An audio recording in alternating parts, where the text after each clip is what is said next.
Okay, let's make sure that everything is working correctly with our command line tool.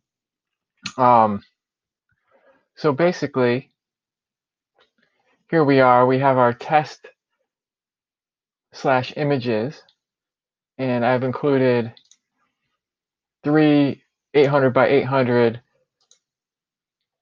full-size images. These, you could use any image you want, basically. And our program is going to turn these 800 by 800 images, and we can even open these up in the File Explorer here. Take a look at them, see, big image.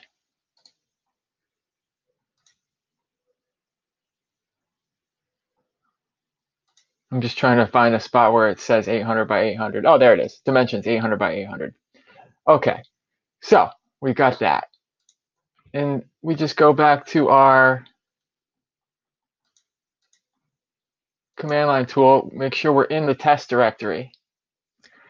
And we can run make thumbs. We don't need to add any options because by default it's going to use this images directory and it's going to create a thumbnails directory. Okay, so we just run that in the proper directory.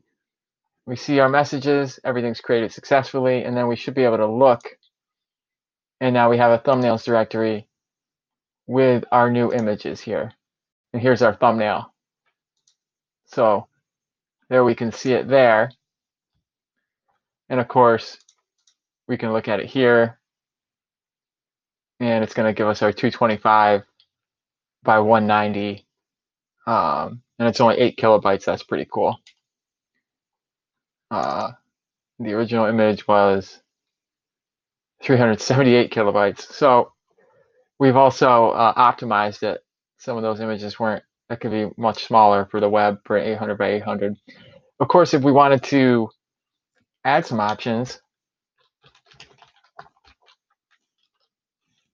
we could always do a different destination of whatever we want. And of course, that will create a directory called whatever with our thumbnails in it. So you could use a different source directory as well.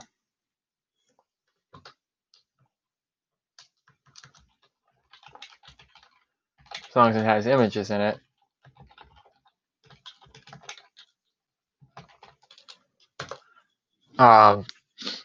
You know, so now I've used actual thumbnails to create more thumbnails. And of course that still works. But that's basically the gist of this command line application. And the whole point of everything was to basically make something that actually had some sort of function to it, not just hello world. This just happened to be something I was working on at the time, something similar at least.